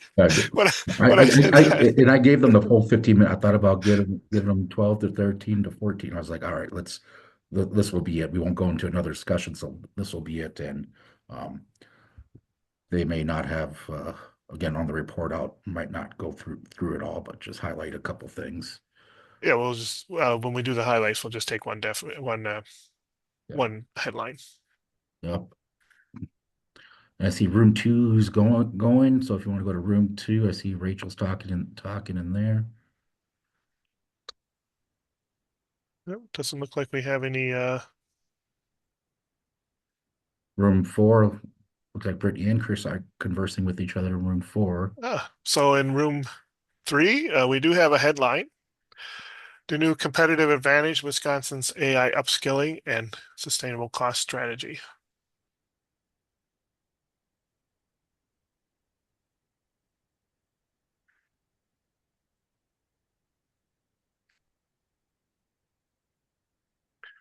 Room 4 also has a headline of record-setting trust. It looks like they may be adjusting that a little bit. Oh, they just highlighted it.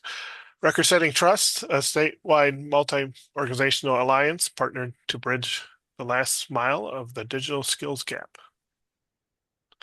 And they're working on some partners to help with that, which is the PSC and UW Extension and other state organizations, which includes United Way, CAP Services, ADRCs, libraries, and the Department of Public Instruction. And they're still adding more, but we'll come back to that.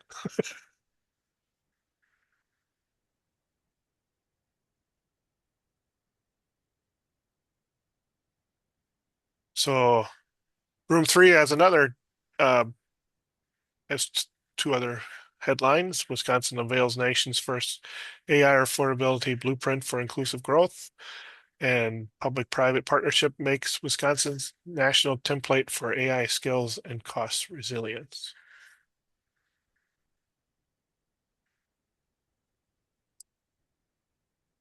Evers mentioned in the state address last night, again, something along the lines of AI is not going anywhere. It's here to stay. Not exactly those words, but something along those lines. Something close. I've heard that from more than one person Yeah. before. Yep. Yep. And W extension, on that front, we're doing a good job working on that process. Cat's already out of the bag, so it's not going back in.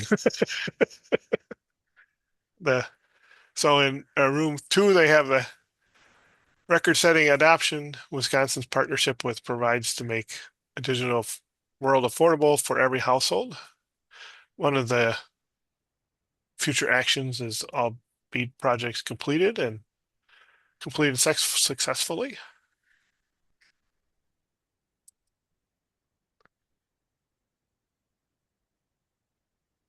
Room 1 has a headline of empowering families, high-speed adoption, transform local education, accelerating career readiness for every Wisconsin graduate.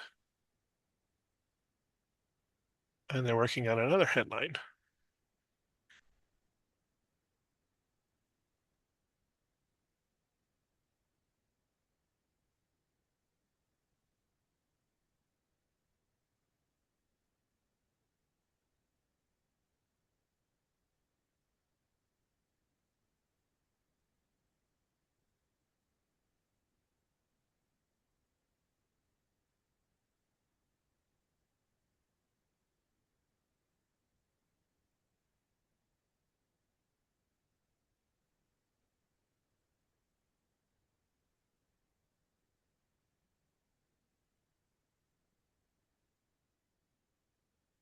So room 3, it looks like they might be doing the form a little bit differently than laid out, but they're having some actions underneath their headline. So Wisconsin unveils the first affordable blueprint for inclusive growth, which includes upskilling at scale, pipeline adoption, aligns K-12 higher education workforce partnerships and employers around AI fluency, AI adoption, and AI productivity gains, building a repeatable talent pipeline that meets real labor market demand. And we have Jessica joining us. Nice for you to join us, Jessica. Great. Patrick's doing a good job filling in your shoes. Yeah, I saw he was doing the kind of sharing blow by out. blow. Yeah. We used to call it, Mark and I sometimes call it a play-by-play. The play-by-play, yes. Depends on the sport. Yeah. If it's That's true. boxing right. Boxing or baseball. So. Well, that's great. And at the timing where we're at right now in the discussion, we're going to finish this discussion, then future proofing we'll wait till the next meeting. So like I said, we're doing good. That's great. So I see that room 4 has now partners and working on another activity. A statewide alliance needs to be established and supported by a backbone organization with skills and capacity needed to support this alliance. And the partners are PSC, UW Extension, state organizations, United Way, CAP Services, ADRCs, Libraries, Department of Public Instruction, faith-based organizations, healthcare providers, and others.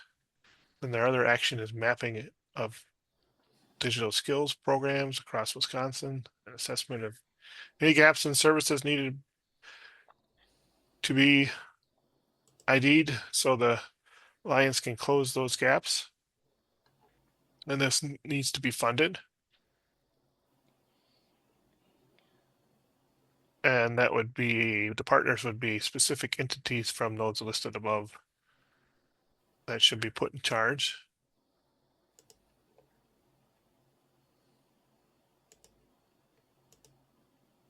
Room 3. Michelle talking in room 3, so coming up with something. Rachel in room 2's talking right now. They're having some discussion. Brittany in room 4. And Marta in room 1 talking. I just realized I haven't eaten lunch. What's that? Yeah, right. But I'm like, wow, I'm kind of hungry. I wonder why. Oh yeah, I haven't eaten lunch. I had a quarter of a punch key. Ah, Shout out to that's about all anyone should have, but they're so shout out to good. Coulter on our PSE mappings team for bringing those in from Milwaukee. And room one has some actions for their headline of empowering families' high-speed adoption transformed intergenerational relationships. The DPI encourages high school students to volunteer in digital skills training. Department of Public Instruction, partners are Department of Natural Honor Society, Wisconsin School Counselor Association, Foundation supporting local school districts.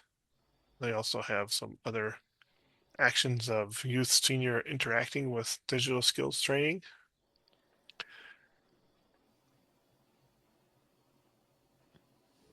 They got under 5 minutes to go. And so it sounds like, are we probably going to do that other one as a full group discussion, the last one, or do you think we'll still have time to go into? If we don't do, probably not, because we'd have like 5 minutes, unless we don't, even if we don't have the report out. Yeah. Okay. Well, for the first part of the discussion, what took, again, we had plenty of time for discussion, but what it was changing up the format of the definition. So Patrick went in so there. they changed that. Okay. Yeah, so Patrick went in so there and made some edits based on the suggestions, and you'll see the notes in there. Sounds good. Sounds great. And so they have a new. That was actually a big, actually that was a big discussion. That actually surprised me.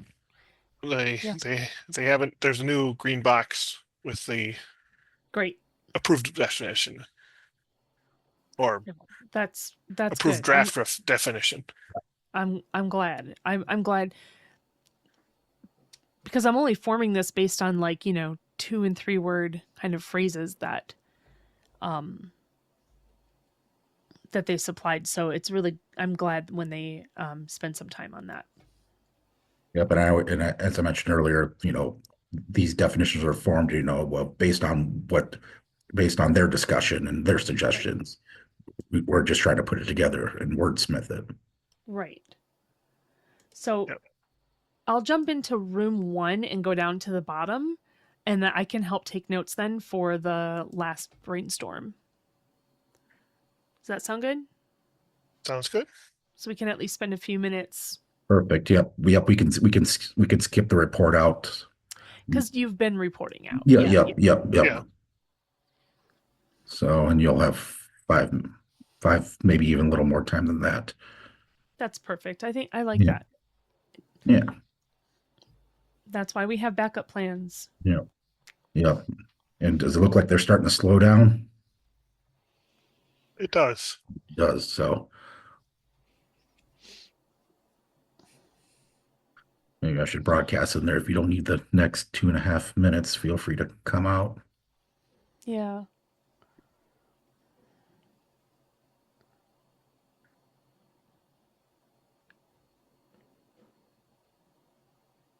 Well, but I still see some talking. Mm-hmm. Let them go. Oh, a lot. 2, 3 people at the same time each room. Okay. Maybe we'll leave that 2.5 minutes. Yeah, that's fine. We'll have, for the full group discussion, we get just enough to start shaping a definition, and then they can wordsmith it next month. Yep. So room 3 has 1 definition, and they now have 3 actions with it. New ones are sustainable affordability by design, cost plus reliability.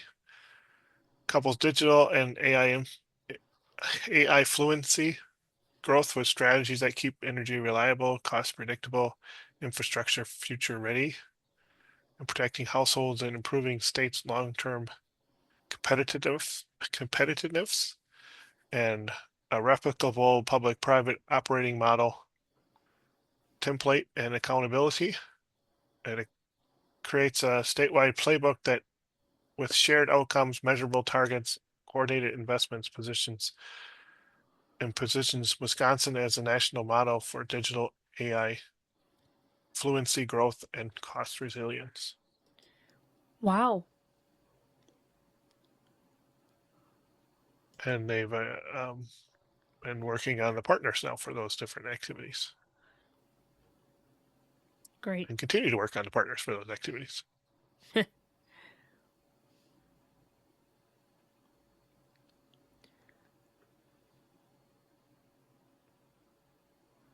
Room 4 has some partners now for their actions have now been increased to 5 instead of 3. So assessment of the program involvement that could be replicated through the state.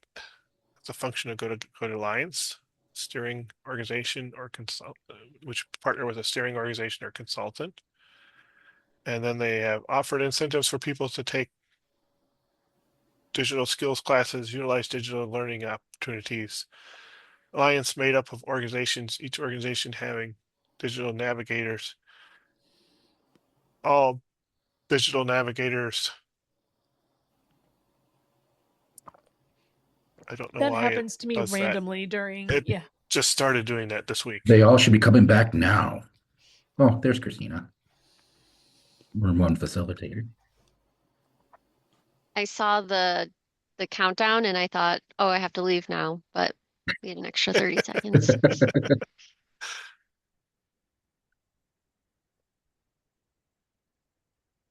Jessica has joined us, and we're not going to report out on this as we're going to get into the next one for time. But if there's any last things anybody wants to mention before we go on to the next, go ahead now.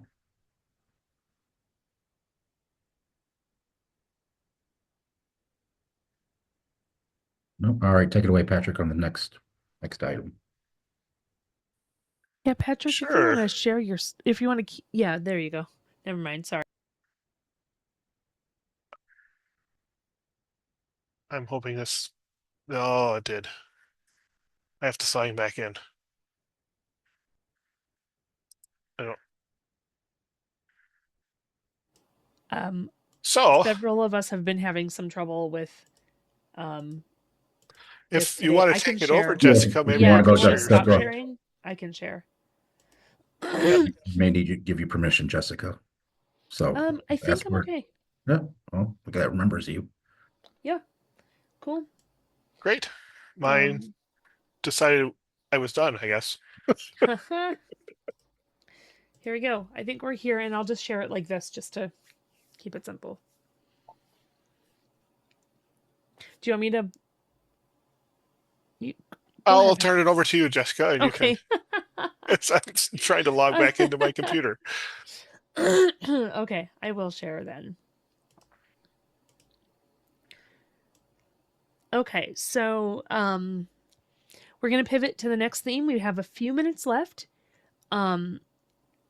This theme was ranked 3rd. It was tied for 3rd, actually, with legislative and state funding and policy in the list of priorities that you all identified last fall.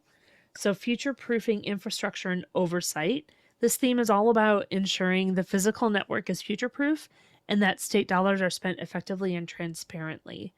And we're going to do something similar to what we did last time, where I want you to take a look at what's in the box in the center there, where it says future-proofing infrastructure and oversight, ensuring the physical network is future-proof and that state dollars are spent effectively and transparently. Just reflect on, when you see and hear these words, what comes to mind, and what do we mean by future-proof? What does it mean to spend state dollars effectively and transparently? Right? This is just a straight up brainstorm. No wrong answers, no discussion or debate. We're just listing out what comes to mind. And I'm actually going to switch over then to same things are on this page. I'll just make this a little bigger. And I can take notes. You are welcome to just to start verbalizing what's coming to mind for you on this. For me, it's maximizing those funds. Which funds? The state dollars? The state dollars, I'm sorry. Okay. No, that's okay. I just wanted to make sure. and making sure that there's a process that everybody understands clearly, because I think that transparently, meaning that whatever dollars are being utilized and provided to, that folks can see how they're being allocated.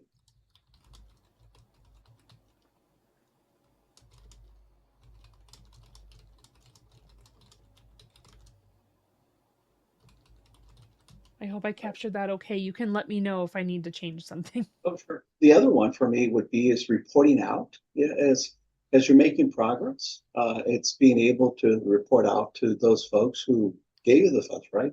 So reporting out to our representatives of senators, state senators, so that they are abreast as to how these resources are being spent.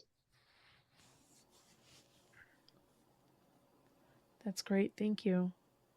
One that jumps to mind for me is a sustainability plan for broadband upgrades. As we've done deployments, we've had a preference for fiber. I know that that's been changed a bit with some of the legislative changes. But those areas that we couldn't deploy fiber for geographic reasons or population density are probably going to need more effort 10 years down the road when it comes to upgrades than those fiber areas. And we should have a plan for how we upgrade those areas while not negatively impacting everyone, but also making sure that full cost isn't borne by people who maybe can't afford it. How do we upgrade those more frequently outdated networks in a consistent way? Does that make sense? I babbled too much. Sorry. Yeah. And then go ahead, No, Marta, you have your hand raised. Yeah, I was just thinking, when we talk about future proofing, we need to make sure there is bipartisan agreement for whatever decisions might be made about using state dollars and oversight, because as soon as there's a political argument, we lose the opportunity for sustainability, or that could be taken away. So I think, however it is, it's done, there needs to be some sort of consensus about the need for all of this, or we'll find ourselves in a world of hurt. Thank you. All right, Jessica, gonna look for one more last thought, then gotta move. Oh.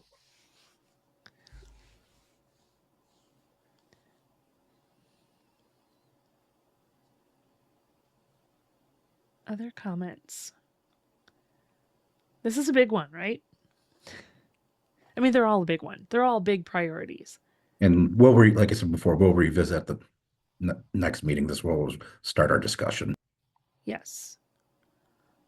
I just want to have the floor. Is there anyone else who wants to comment on this? Like once? Twice? All right. I know you might still be thinking about it. We didn't have a lot of time. That's okay. You're going to have an opportunity to think about it next time as well. I just want to quickly mention that next month, you're going to be diving into and creating some actions for the future-proofing infrastructure and oversight, just like you did today. This is going to be a pattern that repeats. So hopefully you'll be able to come in and feel like you know what's going on. and then we're going to start to define, just like we did today with future-proofing infrastructure and oversight, we're going to start to define legislative and state funding and policy. There's definitely overlap, but they're not exactly the same. So, Chris, I'm going to turn it over to you. All right. 1 minute. Thank you. Plenty of time. So thank you for your work in those breakout sessions. I'll hand it back over to Mark for some quick wrap-up things, and then we'll adjourn. Mark? Thanks, Chris. The next task force meeting date is March 18th at 1 p.m. Again, reminder that registration is required.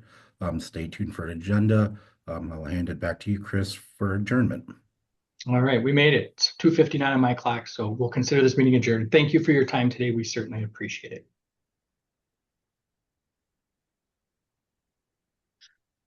Thanks, everybody.